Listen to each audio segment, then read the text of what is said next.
Meghalaya Chief Minister Conrad Sangma on Wednesday said the State Cabinet had approved a one-time settlement scheme offering relief to commercial vehicle owners with pending motor vehicle tax, goods and passenger tax and fitness fees.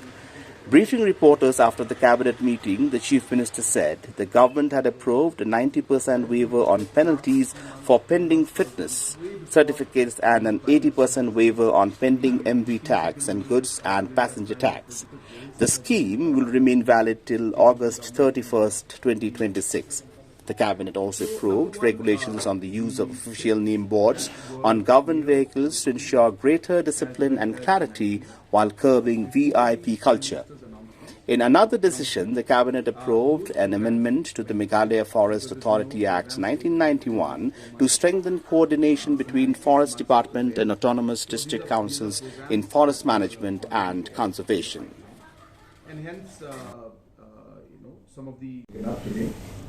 The first agenda was a small amendment to the Meghalaya Forest Authority Act of 1991, where basically the purpose of this particular Meghalaya Forest Authority was to help coordinate between the State Forest Department as well as the district councils, so that different monitoring mechanisms could be implemented. And that was the sole purpose of this particular act. And this act was passed in 1991. So it's been there for 35 years now. But this act could not be implemented in letter and spirit because the financial powers in terms of this particular authority being able to use financial resources being given to it by the state government, just basically even to conduct meetings or different programs, was not part of the act, and the law department had raised concerns on that. And therefore, this amendment is a very, very basic administrative kind of an amendment, which is allowing this particular authority to have the provision of being able to utilize the funds which will be given to this authority by the state government to conduct their day-to-day activities, which is mostly meetings and coordination between the district councils and the state forest department and the government at large. So it's a very minor department, but as I said, it is necessary because without that the authority will not be able to function. The second notification was a very simple notification again. It was regarding the regulation of the use of name boards on official vehicles. As you recall, that we had come out with an amendment on an SOP, where we had mentioned about the different sirens and lights and other VIP culture that was something that we were all concerned about. In that, we had come out with an order saying that the transport department will define on who can be allowed to use name boards and not. And based on that decision, the transport department today had given the list of different individuals, rather positions, on who can use these name boards and who cannot, and what will be the format of the name boards. So therefore, there has to be a standard format as per designation, which will be now used, and that list was today approved, and the list is there with us, but it's too long for me to mention all the details. But mostly it is the different officials and the different positions at the government level and in the judiciary, mostly, and in the administration. So these are the three main areas which, and of course, certain statutory positions from the central government perspective. So that was the second decision that we took. And our third decision was regarding an introduction of a one-time settlement scheme for waiver and reduction of penalties relating to motor vehicles tax, passenger and goods tax, and fitness fees. As you are aware, that there are many trucks and transporters who have been functioning and working in different sectors in the state, in different sectors. And in the past many years, say anything between 3 years to the last 20 years, there have been many of the different transporters and different vehicles and commercial vehicles who have not renewed their motor vehicles taxes, passengers goods taxes, and have not gone ahead with the fitness fees either. Now this was for multiple reasons. Somewhere the enforcement was not to the point where it should be. Somewhere the drivers themselves or the owners themselves of commercial vehicles, they did not take interest in actually renewing these.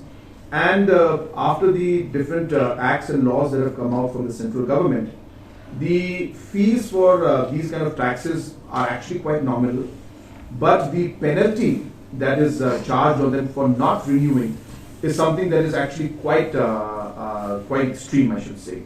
And just to give a small example to you, the penalty for no fitness certificate, though the fitness certificate fees is about 1,200 rupees annually, the penalty for not having this is 50 rupees per day, which means if you don't renew it, you end up spending almost close to about 18,000 rupees just as penalty piling up. So you can imagine if there's a truck which has not renewed it for the last 20 years, you have almost close to 30 lakhs of fees that is that piles up for that particular 3 lakhs. I'm sorry, piles up for that particular driver or that particular vehicle owner. So the fees, though being rational, the penalties were something that were quite irrational, I should say, and that is an amount that's set up by the government of India. So in our basic calculation, we could see that if we just put the calculation of the penalties alone, especially when it comes to the penalties on no fitness certificate, the amount, if we were to calculate for all the trucks and vehicles, the amount would come up just with the penalties alone at about 900 crores. This is just a ballpark figure we have. And similarly, if you look at the figures for MV tax, it's about 21 crores. And if you look at the figures for 21 crores, and for the goods and passengers, it's about 5 crores. And as I said, if you look at the figures for the penalty, it's about 900 crores. So we realize that we need to ensure that a rational number comes out to allow these particular trucks and drivers and truck owners and commercial vehicles to actually sustain themselves, but at the same time also ensure that in the future all these commercial vehicles and truck owners are regular in their payments. And so keeping both these objectives in mind, and also keeping in mind that almost you can say 100% of these truck owners, drivers are all local people. They are all our own citizens. And therefore, if you're not able to find a solution to this, it will lead to a huge loss in terms of livelihood and financial stress for our own people. And a lot of them are poor people who have been using their vehicles for many years. And hence, we kept all of these factors in mind, and we came to a decision today that since the penalty figures which we saw, we felt were very high and they are notional numbers, and as I said, they've been just collecting for the last 20 years, we have decided in the cabinet that we will be exempting, as a one-time settlement, we'll be exempting 90% for the penalty for no fitness certificate. 90% will be exempted there. And for the MV tax and the goods and passengers tax, we will be exempting 80% from this in the one-time settlement, which will allow the different drivers and different commercial vehicle owners at least the space to then be able to come back to normalcy, and will not put financial stress and burden on them. And we will be able to then regularize and monitor the future registrations and future fitness certificates in a proper manner. So this is a huge one-time settlement that we are doing for our transporters, keeping in mind that these are our people, our local people, and this kind of a stress would definitely lead to complete loss of livelihood and in a way a complete halt to the overall transportation system within the state, as I said, especially keeping in mind our local people being involved in it.